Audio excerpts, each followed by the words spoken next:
Hi guys, it's Stephanie from the Sewing Works, and today I'm here to talk about Fall Retreat. This year for Fall Retreat, we're going to be working on Lunchbox Quilts. Here's some of the patterns that we have available, and we're always happy to order more or to help you find the right pattern for you. So give us a call or stop in, and we'll be happy to help you get ready and get going. Today, I'm going to actually talk about pre-quilting our backgrounds before we start appliquing. And this is something you can do in the hoop, and it's really easy and makes your finished project a whole lot quicker. We're going to be using our Quiltosaurus pattern with these adorable dinosaurs, and I'm going to pre-quilt my background with this jungly looking leaf. And we are using a Kimberbell quilting design, and I'll tell you why I recommend quilting Kimberbell for this purpose. And the first thing that I'm going to do is I'm going to take a look at what Lunchbox recommends my finished block size should be. So if I take a look at their directions, I see for the Brontosaurus, which is the one that we're going to do today, they tell me to cut my block size 8.5 by 12.5, which I've done, and then I'm going to be cutting it down to 6.5 by 10.5. Now I'm going to go into my quilting design on my machine, and I'm going to choose block by block. And when I'm quilting my background, block by block is my preference because it gives you a cutting line and a placement line for your batting, and then gives you your space that when you cut it all down, you're going to have your 1/4 inch seam allowance without the batting in it. So that's why I like the block by block. And I know that we're cutting it down to 6.5 by 10.5, so I'm going to get the one that's the closest to that size, which is going to be this 6 by 10. And it's going to bring it in on my screen, and now I'm going to go to add a layer. And from here, I'm going to choose my Brontosaurus, which is right here. And it's going to add, my machine automatically adds that on top and in the layer.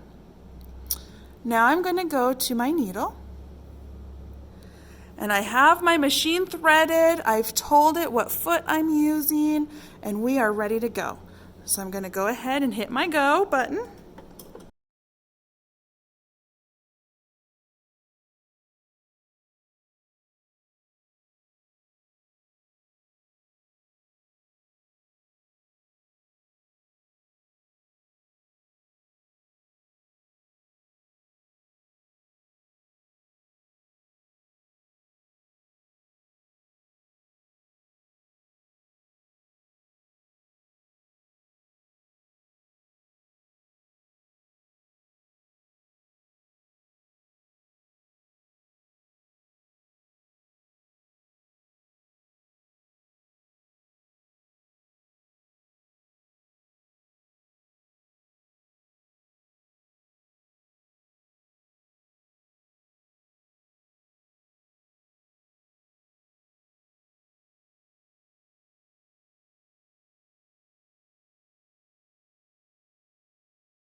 Time to take it out and trim up our block.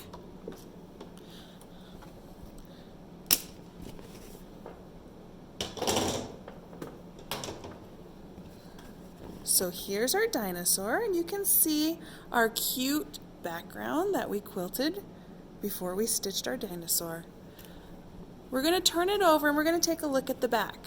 If you see this inside line right here, that's our stitch line, or our cut line for where we cut our batting away.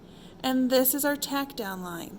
I like the Kimberbell block by block designs because from that line to this line is 1/4 of an inch. So it's going to make it really easy to trim down because all I need to do is either measure 1/4 an inch from the inside one or cut right along that outside line. I'm going to go trim our block up and I'll be right back.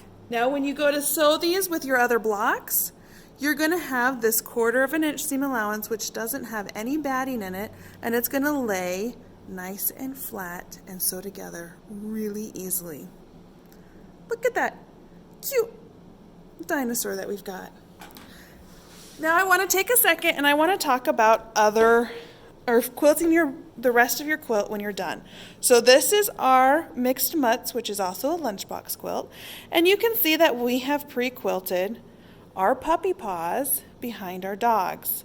The next step would be is to get your layer of batting and your backing and baste it all together.